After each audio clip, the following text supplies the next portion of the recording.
तो तकलीफ है तो वीडियो बंद कर रहा हूँ।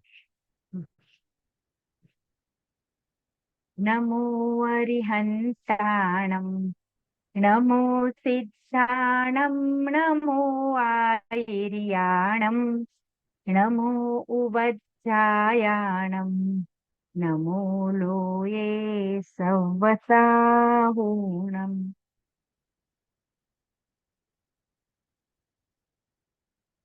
कल हम द्रव्य गुण पर्याय लेसन को पूर्ण किया था। आज हम नया लेसन शुरू करने जा रहे हैं और मैंने ग्रुप में वितराग विज्ञान भाग 1 शुरू कर रहे हैं आज। तो ग्रुप में मैंने उसकी भी पीपीटी रखी है। वो वितराग विज्ञान 3 तक एक साथ रखा है, आप उसमें देख सकते हो। वो अच्छे से सरल करके बनाया हुआ है। उसकी किताब भी मैंने वितराग विज्ञान भाग 1 की किताब भी रखी है।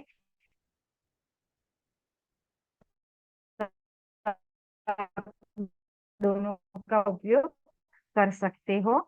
3 हमारा पूर्ण हुआ। आज का लेसन है आत्मा परमात्मा। वितराग विज्ञान भाग 1 का पहला लेसन स्तुति है, जो हम छोड़ रहे हैं। और दूसरा लेसन है आत्मा परमात्मा। ये लेसन लिया कहाँ से है? तो आज से लगभग 6ठी शताब्दी के बाद हो गए आचार्य योगिंदु देव। इनके मुख्य 2 ग्रंथ पाए जाते हैं, योग सार और परमात्मा प्रकाश। ये दोनों ग्रंथ बहुत ही अच्छे आध्यात्मिक ग्रंथ है। और उन पर आचार्य योगिंदु देव पर कुंद कुंद आचार्य की अच्छा प्रभाव था। तो उन्होंने समय सार आदि ग्रंथों के आधार से जैसे ये ग्रंथ लिखे हैं, ऐसा लगता है पढ़ने से। और उसके आधार से, ये दोनों ग्रंथों के आधार से ये लेसन जो है आत्मा परमात्मा वो बनाया गया है। ठीक है। तो मूल स्रोत इसका आचार्य देव, जो लगभग 1500-1400 साल पहले हो गए। देखते हैं इस लेसन में है क्या है। तो सबसे पहले इसमें बताया जीव, है ना। प्रश्न पूछते हैं आचार्य देव से कि प्रभु, जीव क्या है? प्रश्न कि आत्मा और परमात्मा का स्वरूप क्या है ना। तो आचार्य देव उत्तर देते हैं कि आत्मा,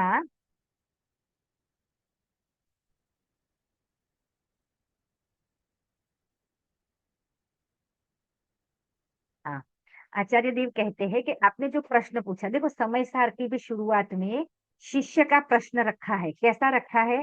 समय सार के शुरू करके प्रतिज्ञा के बाद जब मूल ग्रंथ का विषय शुरू होता है, वहां प्रश्न लिखा है टीकाकार आचार्य देव ने कि हे प्रभु, ऐसा आत्मा कैसा है जिसे मुझे जानना चाहिए। मतलब वहां पर भी आत्मा को जानने के बारे में जिज्ञासा व्यक्त करी है। और यहाँ पर भी शिष्य पूछते हैं आचार्य देव से कि आत्मा और परमात्मा का स्वरूप क्या है। पता है, आचार्य देव उत्तर देते हैं कि हे पुत्र, हे शिष्य, ये आप जैसा तरीके ही ऐसा प्रश्न पूछ सकते हैं। कैसा? आत्मा के बारे में। तो उन्होंने ये लिखा कि जो जीव आत्मा के बारे में अति प्रीति पूर्वक जिज्ञासा भी करता है, तो वो जीव भव्य होता है। अब ये भव्य क्या है ना। देखो, ये जो मैंने बोला ना, वो छंद योगिंद्र देव ने तो लिखा है। आचार्य पद्मनंदी हो गए 11वीं सदी में लगभग। उनका एक ग्रंथ है पद्मनंदी पंचविंशति। वहां पर भी उसने ऐसा अच्छा, उन्होंने एक कोट किया है, एक श्लोक लिया है, लिखा है। क्या है? तत्प्रति प्रीति चित्तेन एन वार्ता अपि श्रुता निश्चितम एन भवेद भव्यो भावी निर्वाण भाजनम। जो आत्मा की बात की प्रीति से सुनता भी है, वो वास्तव में भविष्य में मोक्ष जाने वाला है, यानी भव्य जीव है। भव्य और अभव्य क्या होता है? अभव्य उसे कहते हैं जो कभी मोक्ष नहीं जाएगा, अनंत काल के बाद भी कभी मोक्ष नहीं जाएगा। और भव्य जीव किसे कहते हैं कि वो कभी ना कभी मोक्ष जाएगा। देखो, उसकी पहचान कोई ऐसी नहीं है कि जो अभी धर्म में लगा है तो वो मोक्ष जाएगा, और जो नहीं लगा है ना। क्योंकि निगोज से निकल कर एक भव के बाद भी जीव मोक्ष जा सकता है, जो अभी निगोद में हो और एक भव धारण करे और मोक्ष चला जाए, ऐसा भी हो सकता है। और कोई नौवीं ग्रह में है, 16वें स्वर्ग में हो, है ना, और वहां से निकल कर चारों गति में भ्रमता रहे, तो कभी मोक्ष न जाए। तो है ना, पहचान तो ऐसे ये बता दी आचार्य देव ने कि जो अपने आत्मा की बात अति प्रीति पूर्वक जिज्ञासा से प्राप्त करने के लिए सुनता है, तो वो वास्तव में भव्य जीव है। ये दोनों आचार्यों ने बता दिया है। तो यहाँ ये समझना कि क्यों, क्योंकि अपनी बात, जिसे अपनी ही रुचि नहीं है, वो दूसरे की मतलब कल्याण की बात क्या करे, है ना। तो अब देखते हैं कि आत्मा का स्वरूप क्या है, कैसा है ना। तो देखो इसमें ये बताया है कि देखो पर्याय की अपेक्षा, देखो स्वभाव से तो सभी आत्मा सिद्ध से लेके निगोद तक के एक समान है, स्वभाव से जीवपने से एक समान है। कैसे है हम देखेंगे अभी, है ना।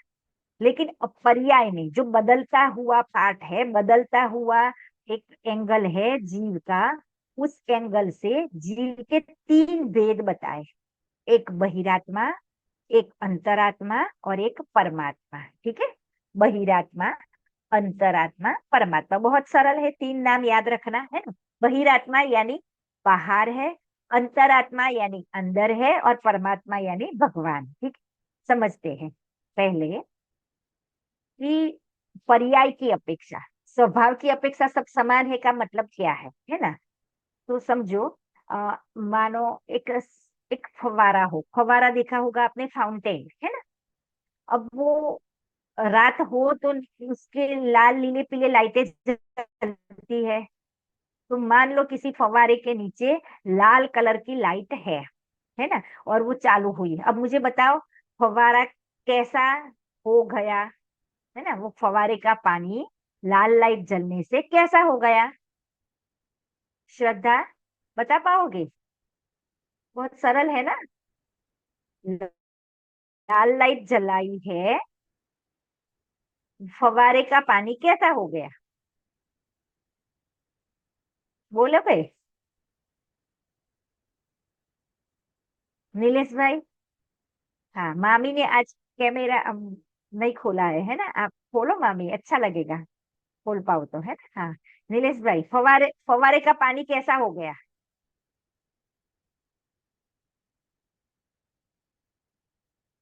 आप बोल रहे हो लेकिन आपका अनम्यूट है, आप म्यूट है, अनम्यूट करिए, हाँ।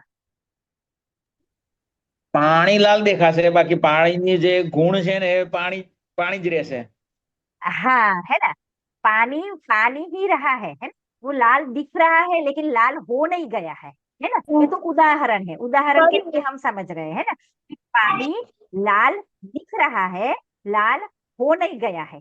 ऐसे ही क्योंकि उसकी पर्याय, उसकी अवस्था अभी लाल लग रही है ना, लेकिन उसका स्वभाव पानी का अभी भी पानी ही है, प्योर ही है। हमें कभी टेंशन नहीं होता कि अरे ये लाल हो गया अभी तो, है ना, और तुरंत ही ग्रीन लाइट जलती है तो वो ग्रीन दिखता है, लेकिन उस समय भी पानी ग्रीन नहीं हुआ है ना। एक समझने के लिए उदाहरण है।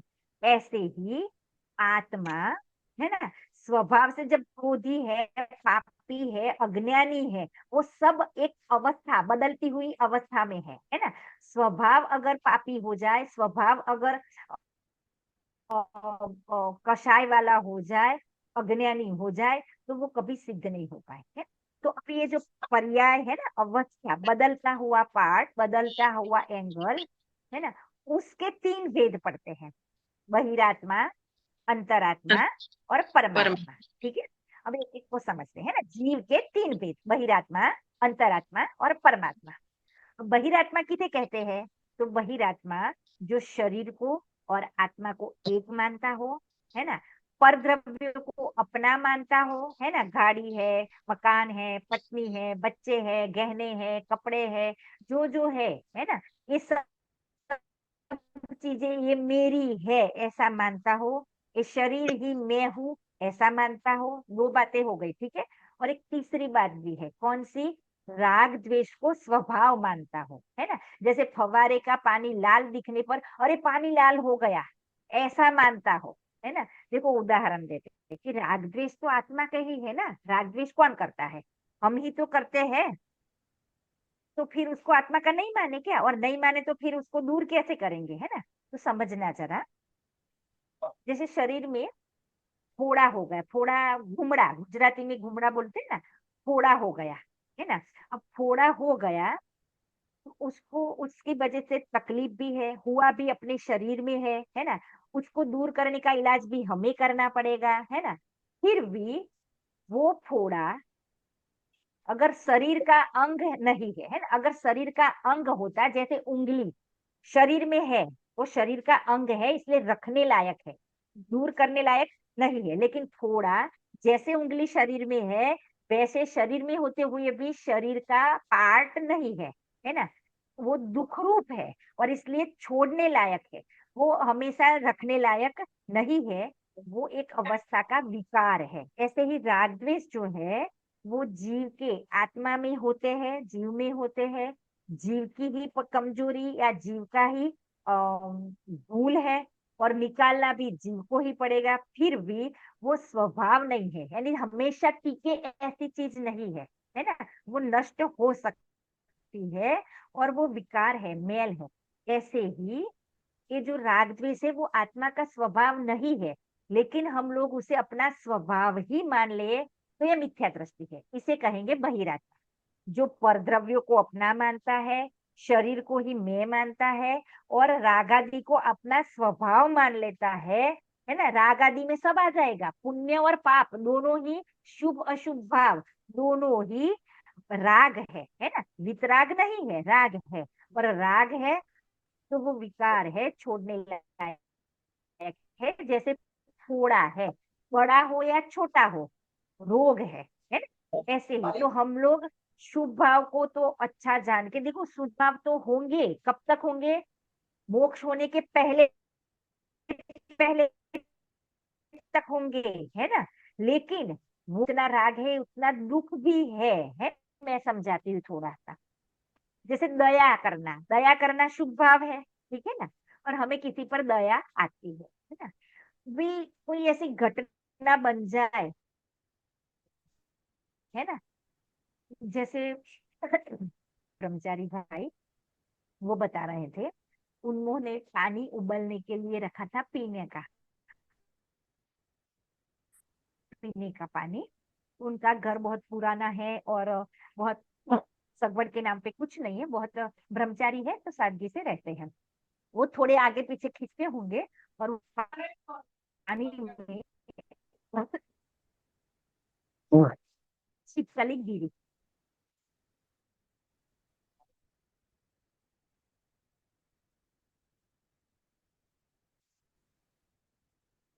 उबलते पानी में, और वो फिर मर गई। उन्होंने उस दिन एक टाइम खाना छोड़ा, मैंने भी कुछ रस त्याग किया, है ना? तो ये सुना तो दया आई ना हमें। अरे बेचारी ने कैसे वो 5-2 मिनट निकाले होंगे, कितना कष्ट हुआ होगा, है ना?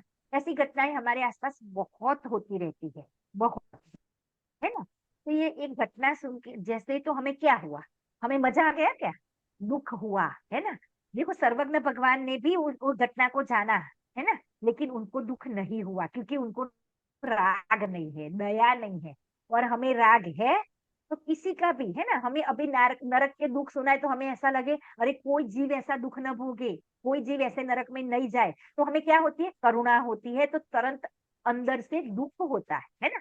अपने को दुख होता है किसी और का दुख देखकर। ये क्या है? शुभ भाव में भी दुख है ना?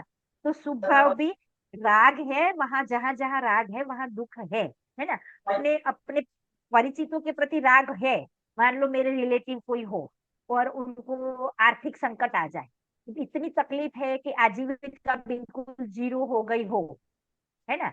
अब रोज खाने पीने की तकलीफ है, इतने रिलेटिव हो तो कैसा अंदर से कितना दुख होता है कि अरे किसी को ऐसा नहीं हो, अरे उनको कैसे हेल्प करे, कैसे ये करे। तो ये दुख क्यों हुआ? राग है तो दुख हुआ, है ना? तो राग हमेशा दुख हो। सर्वज्ञ भगवान को ऐसा दुख जरा सा भी नहीं होता क्योंकि वो वितराग है ना? तो बात कहाँ से आई? हम लोग देख रहे थे आत्मा के, जीव के 3 भेद, बहिरात्मा, अंतरात्मा अंतर और परमात्मा, ठीक है?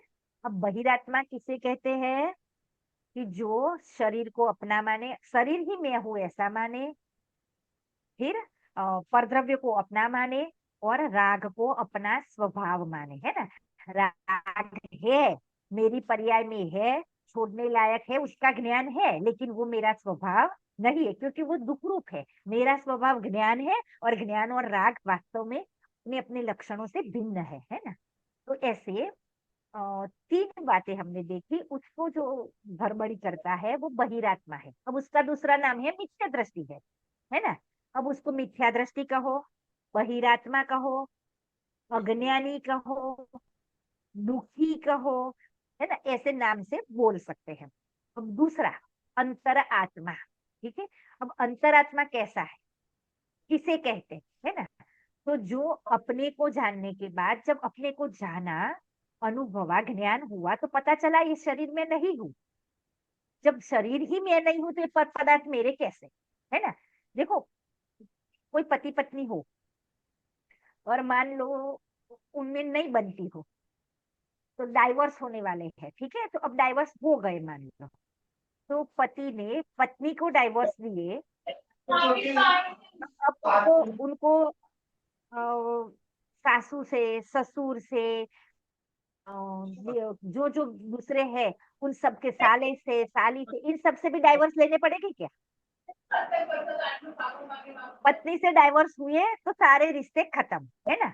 और शादी, शादी कितने लोगों से करी, एक एक लड़की से शादी करी, पत्नी हो गई, तो फिर वो ससुर हो गए, सास हो गई, साला हो गया, साली हो गई, सब रिलेशन बन गए, है ना।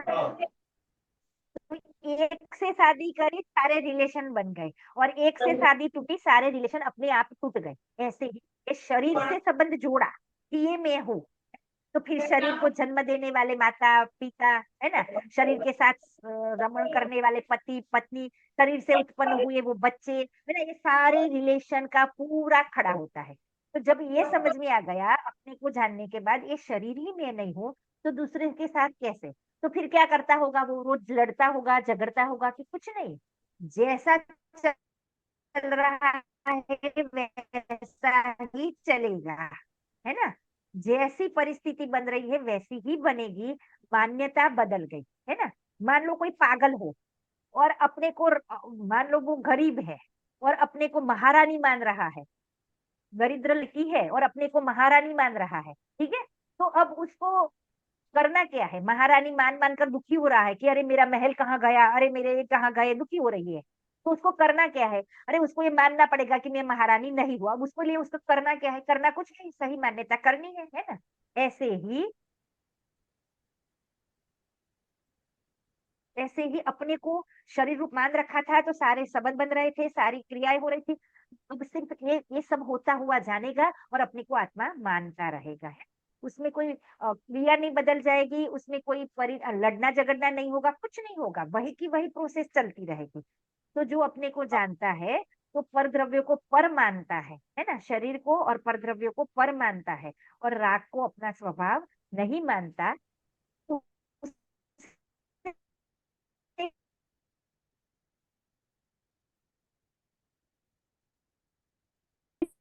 कहते हैं अंतर आत्मा। ठीक है। अब अंतर आते हैं नारकी भी, मनुष्य भी, तिर्यक भी, ठीक है। अंतरात्मा कौन हो सकता है, कि अंतरात्मा भी चारों गति के हो सकते हैं। देवों को भी सम्यक दर्शन हो सकता है, मनुष्यों को भी हो सकता है, नारकियों को भी हो सकता है, और तिर्यंचों को भी हो सकता है। तिर्यंचों के लिए शर्त इतनी है कि वो पंचेंद्रिय हो और मन सहित हो, है, जैसे गाय, कुत्ते, बकरी, इन सबको हो सकता है। जो मक्खी, मच्छर, कॉकरोच, इन सबको नहीं हो सकता, क्योंकि वो चार इंद्रिय है, तो उनके पास पांच इंद्रिय नहीं, और मन नहीं, सोचने के लिए, जानने के लिए मन नहीं है, ठीक। तो ये चारों गति में जीव सम्यक दर्शन प्राप्त कर सकता है, यानी ऐसी श्रद्धा कर सकता है कि मैं आत्मा हूँ, शरीर रूप नहीं हूँ, है ना। और जो ऐसा करता है, वो चाहे वो एक कुत्ता हो सकता है, चाहे वो एक बैल हो सकता है। आप प्रथमान योग की कथाओं पढ़ोगे ना, तो उसमें बहुत सारी कथाओं में आएगा, महावीर स्वामी के जीव ने शेर की पर्याय में सम्यक दर्शन लिया था, यानी शेर की पर्याय में वो अंतरात्मा बन गए थे। फिर पारसनाथ का जीव हाथी की पर्याय में अंतरात्मा बन गया था। असंख्यात असंख्यात तिर्यंच जो है, वो सम्यक दृष्टि भी है और पंचम गुण स्थान वृत्ति भी है ना, करणान योग के अनुसार, यहाँ पर नहीं, पूरे ढाई मतलब असंख्यात द्वीप समुद्रों में, मध्य लोक में। और असंख्यात असंख्यात नारकी प्रत्येक नरक में सम्यक दृष्टि, यानी कि अंतरात्मा हो सकते हैं और होते हैं। ठीक है, तो देखे अंतरात्मा के गुणस्थान कौन से और बहिरात्मा। देखो बहिरात्मा के गुणस्थान, पहला गुणस्थान बहिरात्मा का है, यानी मिथ्या दृष्टि का है। हम सब देख ले, मिथ्या दृष्टि बहिरात्मा। फिर दूसरा और तीसरा वैसे सम्यक दृष्टि भी नहीं है, लेकिन प्योर मिथ्या दृष्टि भी नहीं है, उनको अभी साइड में रखते हैं, वो मिश्र अवस्था होती है। चौथे से शुरू होता है अंतर आत्मा, यानी सम्यक दर्शन हो गया है ना, ये चौथा स्टैंडर्ड अंतरात्मा का। यहाँ से वो उसकी दिशा बदल गई। देखो वो जो था मिथ्या दृष्टि, वो उसकी दिशा अपनी ओर नहीं था, उसका मुख ही पर की ओर था। अब वो कितना भी भागे, लेकिन जिसकी दिशा ही उल्टी है वो कब पहुंचेगा अपने गंतव्य पर, है ना। तो और जिसने सिर्फ मुख बदल दिया, कभी वो चल भी नहीं रहा हो लेकिन उसकी दिशा सही हो गई, तो वो कभी ना कभी धीरे धीरे भी पहुंचेगा, है। तो जो अंतरात्मा है उसकी दिशा बदल गई, उसने अपने को अपने रूप जानने लगा, है ना। अभी चारित्र नहीं हुआ, अभी सिर्फ श्रद्धा बदली है, अभी सिर्फ ज्ञान, अपने को पहचान हुई है, अभी चारित्र की शुरुआत उसकी नहीं हुई, लेकिन अंतरात्मा कहा जाएगा। ठीक है, तो अंतरात्मा शुरू होता है चौथे गुणस्थान से, और 12वें गुणस्थान तक जब तक मुनिपना है, अर्यंतपना नहीं आता, यानी परमात्मपना नहीं आता, तब तक ये अंतरात्मा कहे जाएंगे। तो अंतरात्मा के 3 भेद बताए हैं। अंतरात्मा के जघन्य यानी छोटा, मध्यम यानी बीच वाला, और उत्कृष्ट यानी उत्तम। उत्तम अंतरात्मा, मध्यम अंतरात्मा और जघन्य अंतरात्मा। ठीक, पहले आत्मा के 3 भेद थे, बहिरात्मा, अंतरात्मा, परमात्मा। ठीक है, ये जीव की अवस्थाओं में। फिर देखो ये एक ही जीव के साथ हो सकता है। अभी कोई जीव मिथ्या दृष्टि है तो बहिरात्मा है, वो सम्यक दर्शन ले ले तो अंतरात्मा हो जाए। तो शुरुआत में वो जगन्य अंतरात्मा हो, फिर आगे बढ़ते बढ़ते मध्यम अंतरात्मा, फिर उत्तम अंतरात्मा, और फिर परमात्मा बन जाए। ऐसा भी हो सकता है। और ऐसा भी हो सकता है कि जैसे अभी अरिहंत सिद्ध भगवान जहां जहां विराजमान है वो परमात्मा है ना।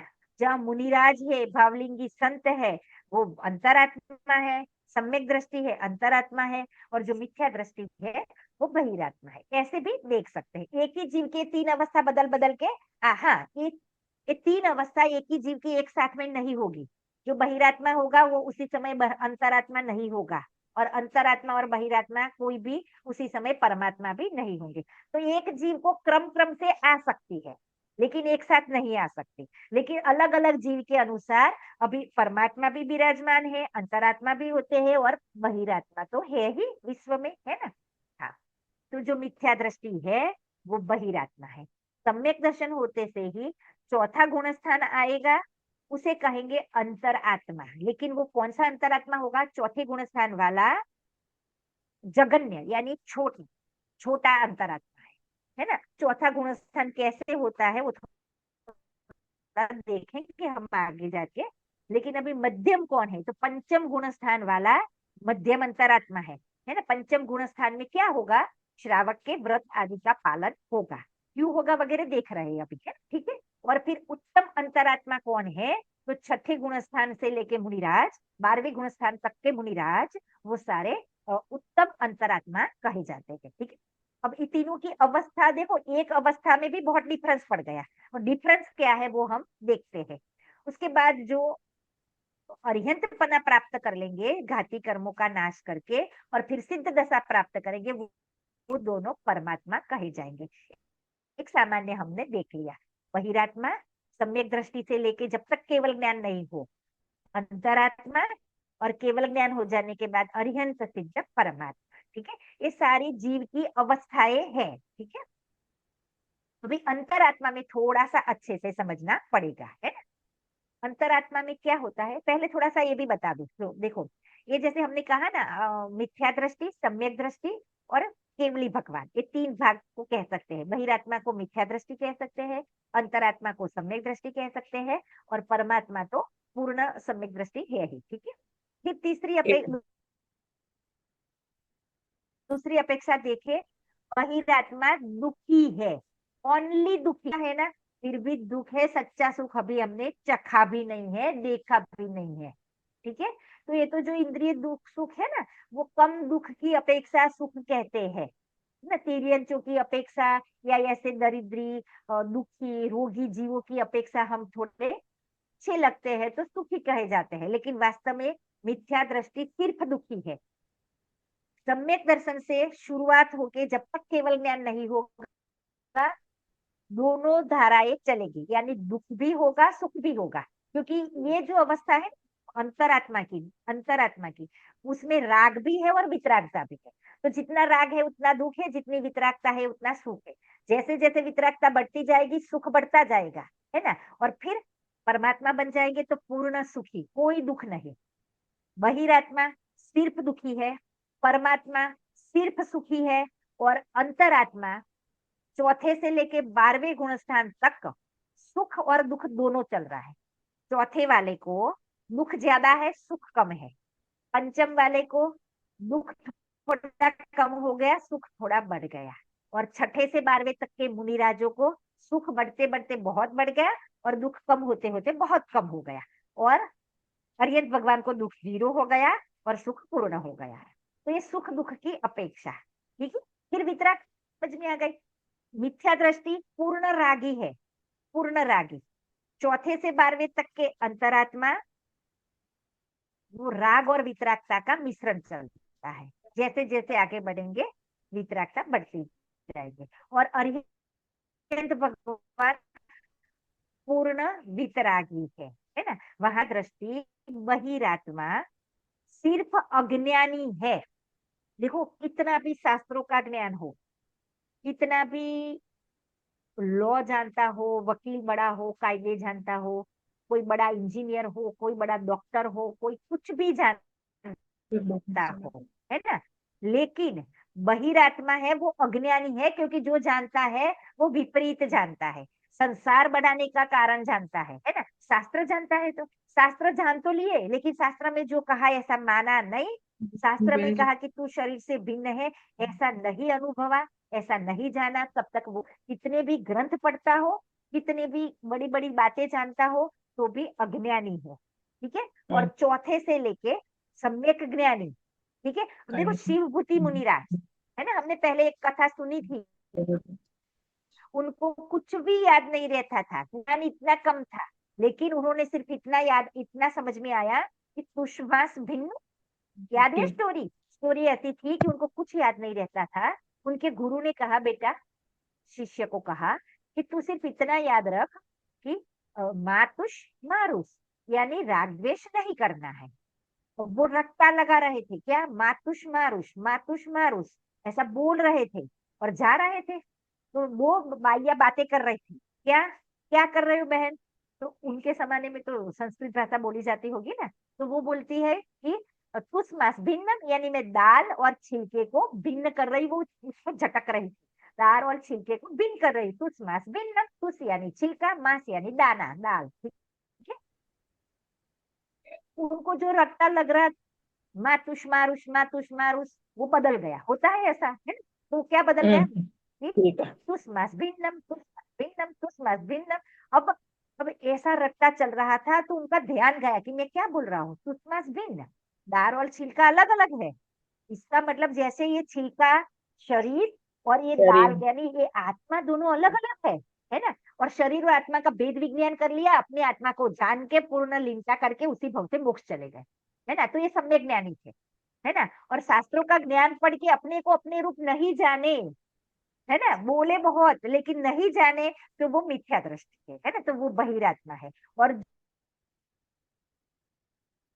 जो सही अनुभव कर रहे, देखो तिर्यंच गति के जीव कह लेना, पढ़ना तो बहुत है ना, क्योंकि पढ़ने से बुद्धि खिलती है, लेकिन पढ़ के मानना, है ना, पढ़े लेकिन माने नहीं तो फिर क्या फायदा, है ना। तो देखो तिर्यंच के जीव, अरे चौथे काल में ऐसे ग्रंथ भी इतने उपलब्ध नहीं रहते थे। किसी मुनिराज के दर्शन हुए, जीवन में एक बार उपदेश सुना और उसी को मान लिया कि तू आत्मा शरीर से भिन्न है। वो भील था, वो शिकारी था, चांडाल था, कोई भी था, और आत्मा को जान लिया और सम्यक दर्शन ले लिया, 2-4 भवों में मोक्ष चले गए। ऐसे कथाएं है ना। श्रेणिक राजा जाने वाले हैं ना, अगले भव में तीर्थंकर होने वाले हैं, भले ही अभी नरक में हो, लेकिन उन्होंने भील की पर्याय में शुरुआत करी थी, है ना। तो ऐसे जो अपने को जाना, है ना, वो सम्यक दृष्टि, तो सम्यक ज्ञानी कहा जाएगा। और 12वें गुणस्थान तक वो सम्यक ज्ञानी ही है। और फिर परमात्मा केवल ज्ञानी है, यानी लोकालोक को, समस्त लोकालोक को जानने वाले। मिथ्या दृष्टि बहिरात्मा अज्ञानी है। अंतरात्मा चौथे से 12वें तक सम्यक ज्ञानी है, सच्चे ज्ञानी है। ज्ञान कम भले हो, जितना है सच्चा है। और मिथ्या दृष्टि का कितना भी हो गलत है ना। कोई कहे गलत क्या, कि देखो मान लो अंधेरा है, अंधेरा, और अंधेरे में एक रस्सी थोड़ी सी दिख रही है, थोड़ा थोड़ा उजाला है। एक व्यक्ति ने रस्सी को सांप जान लिया, ठीक है, और एक व्यक्ति ने रस्सी को रस्सी जाना। देखो, जिसने रस्सी को सांप जाना वो सम्यक दृष्टि था। क्यों? क्योंकि वो अपने को जान रहा था। तो उसका रस्सी को सांप जानने वाला ज्ञान भी सच्चा है। कैसे, वो बताती हूँ, है ना, टेंशन मत करना। और एक मिथ्या दृष्टि था जो अपने को शरीर रूप ही मान रहा था, उसने रस्सी को रस्सी माना, फिर भी उसका ज्ञान मिथ्या है। ऐसा क्यों? क्योंकि देखो, ये रस्सी है या सांप है, ये लौकिक के हिसाब से अगर उसे सम्यक दृष्टि मिथ्या दृष्टि कहो, तो रस्सी को रस्सी मानने वाला सम्यक दृष्टि, और सांप को, रस्सी को सांप मानने वाला मिथ्या दृष्टि, लौकिक प्रयोजन के हिसाब से। लेकिन मोक्ष मार्ग की जब बात आएगी ना, तो जिसने रस्सी को रस्सी सांप माना है, ऐसा सम्यक दृष्टि क्या मान रहा है पता है? सांप हो या रस्सी हो, वो मेरी नहीं है, उससे मेरा कुछ बिगड़ नहीं सकता।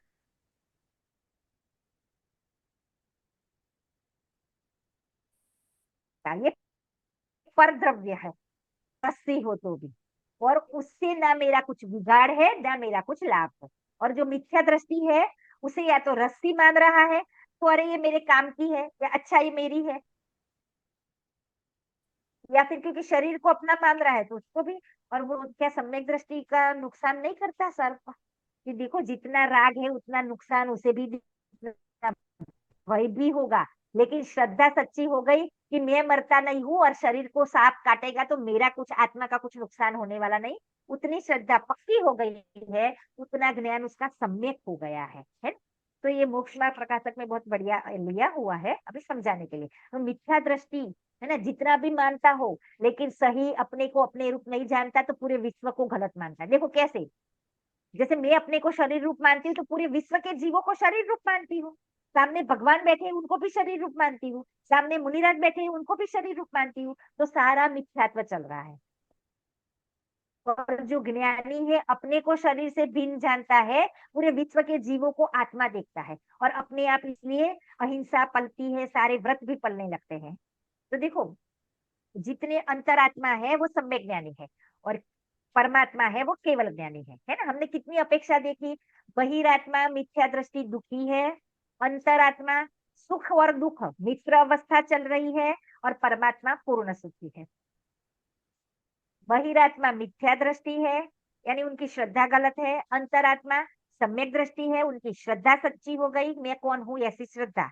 और परमात्मा पूर्ण, उनकी श्रद्धा सम्यक तो है ही, परम अवगाढ़ सम्यक्त्व कहते हैं, बहुत मजबूत सम्यक्त्व, ठीक। और फिर अज्ञानी है बहिरात्मा, और अंतरात्मा सम्यक ज्ञानी है, और परमात्मा केवल ज्ञानी है। तो ये हमने भेद देखे कि भाई अंतरात्मा की अवस्था को हमें अच्छे से देखना है, जितने आज देख पाए। अगले हफ्ते हम इसी को करेंगे। तो देखो, अंतरात्मा के गुणस्थान चौथे से 12वां बताया है, ठीक है। तो चौथा गुणस्थान वाला कौन होता है? तो देखो, जो भी नार की सम्यक दृष्टि होगा, चौथे से ऊपर गुणस्थान नहीं हो सकता, है ना। नरकों में कोई व्रतादि के पालन जितने वितरागता नहीं होते। अब देखो, ये गुणस्थान बनते कैसे हैं, कि जितनी अशुद्धि निकल गई और जितनी शुद्धि बची बनी, है ना, जितनी वितरागता रही और जितनी राग निकल गया, उसके अनुसार गुणस्थान बनते हैं। तो देखो, राग कितना है कि 4 कषाय, है ना, क्रोध मान माया लोभ। ये 4 कषाय याद करो, हमने कषाय लेसन में पढ़े थे। और उसके 16 भेद होते हैं। कैसे? अनंतानुबंधी क्रोध मान माया लोभ, अप्रत्याख्यान क्रोधमान माया लोभ, प्रत्याख्यान क्रोधमान माया लोभ, और संजलन क्रोधमान माया लोभ। ऐसे चारों के 4 4 भेद करके 16 कषाय हो गए, ठीक है। देखो, इनके जो नाम है ना, उसके गुण अनुसार है। जैसे अनंतानुबंधी क्रोधमान माया लोभ जो है, वो अनंत संसार के बंध का कारण होता है। फिर अप्रत्याख्यान है, वो त्याग नहीं करने देता, यानी व्रतादि पालन नहीं करने देता। फिर प्रत्याख्यान है, वो महाव्रत आदि का पालन नहीं करने देता, किंचित त्याग करने देता है।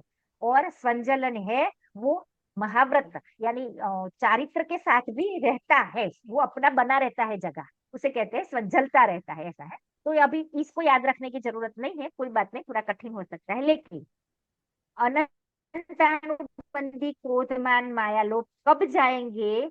जब मिथ्यात्व जाएगा, यानी अपने को अपने रूप जाना, है ना, उसी समय, ये नियम है कर्णान योग का, है ना, कर्णान योग में सीधे नियम बताए हैं, है ना, सर्वज्ञ देव ने, कि जब मिथ्यात्व जाएगा उसी के साथ अनंतानुबंधी क्रोधमान माया लोग जाएंगे, ये नियम। तो ये पांचों कर्म प्रकृति भी साथ में जाएगी और उस प्रकार के परिणाम भी जाएंगे। तो उसे कहेंगे चौथा गुणस्थान, यानी सम्यक दर्शन होते थे ही मिथ्यात्व गया और ये चार कषाय भी गए, उसे कहते हैं चौथा गुणस्थान। तो अब इनको एक कषाय चौकड़ी तो गई, उतनी तो वितरागता हो गई, लेकिन अभी तीन कषाय चौकड़ी बाकी है, उतना राग बाकी है, इसलिए ये क्या करता है? तो देखो, ये वितरागता हो गई ना, उसके कारण वो उतना सुखी हुआ, है ना, उतना ज्ञानी हुआ, लेकिन ये राग बाकी है ना, उतना दुख है, उतना अज्ञान भी है, ठीक है, उतने कषाय भी है तो उतना दुख भी है। तो वो करता क्या है कि वो घर में रहता है, वो नारकी हो सकता है, वो देव हो सकता है, वो तिर्यंश हो सकता है, और वो मनुष्य भी हो सकता है, ठीक है। तो तीन गति के जीवों के लिए तो कोई बहुत ज्यादा हमें, लेकिन मनुष्य गति के जीव में फिर वो घर में रहेगा, पत्नी बच्चों के साथ रहेगा, व्यापार करेगा। देखो जितने भी हमारे तीर्थंकर थे, वो सारे के सारे चौथे गुणस्थान वाले थे, जन्मते के साथ अगले भव से लेके आए थे, ठीक है। तो उनका मिथ्यात्व तो था ही नहीं और अनंतानुबंधी कषाय भी नहीं थे, लेकिन राग था, कितना, तीन चौकड़ी राग था। तो वो राजा भी बने, है ना, बहुत सारे तीर्थंकर राजा बने हमारे, शादियां करी, है ना, आदिनाथ ने 2 शादियां करी, लेकिन शांतिनाथ कुंथुनाथ हरनाथ तो चक्रवर्ती थे, है, तीर्थंकर के साथ वो चक्रवर्ती भी थे। और उनकी कितनी शादियां हुई थी कि छन्नू छन्नू हजार शादियां हुई थी, है ना, और कितने खंडों के राजा थे? हाँ, 6 खंडों के राजा थे, छह खंडों के राजा थे। तो कितना बड़ा राज्य संभालते थे, है ना। तो ये क्यों करते थे ऐसा? क्योंकि तीन कषाय का राग बाकी था, लेकिन अन्याय अनिति अपक्ष नहीं था, दृष्टि सच्ची हो गई थी, तो ये भोग भी उनको रोग समान लगते थे। देखो, दवाई खाते हैं हम सब, ठीक है ना, दवाई, कोई कोई दिक्कत आ गई, कोई रोग बीमारी आ गई तो दवाई खाते हैं। मुझे बताओ, दवाई खाने लायक है कि नहीं खाने लायक? रोग होएगा तो खाने लायक है। हाँ, है ना। तो देखो, ये जो भोग भोगते हैं ना तीर्थंकर के जीव भी, वो जो भी चौथे गुणस्थान वाले, है ना, क्योंकि ये तीन कषाय का राग अभी बाकी है ना, तो वो भोग रहे हैं, मतलब वो दवाई खा रहा है।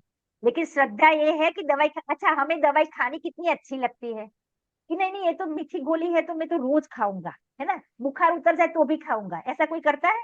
बुखार नहीं। उतरा कि दवाई छूटी। और श्रद्धा कब होती है? अरे कब छूटे, कब छूटे, है ना। ऐसे ही ये चौथे गुणस्थान वाला है, उससे भोग अच्छे नहीं लगते, लेकिन वो राग है ना, वो बुखार है, वो रोग है, तो उसके वजह से वो दवाई खा रहे, यानी भोग भोगते हुए दिख रहे। लेकिन अंदर से श्रद्धा ये है कि ये कब छूटे, है ना, और इसी के बेच पर वो चले जाते हैं, नग्न दिगंबर अवस्था धारण करके जैनेश्वरी दीक्षा अंगीकार करते, है ना।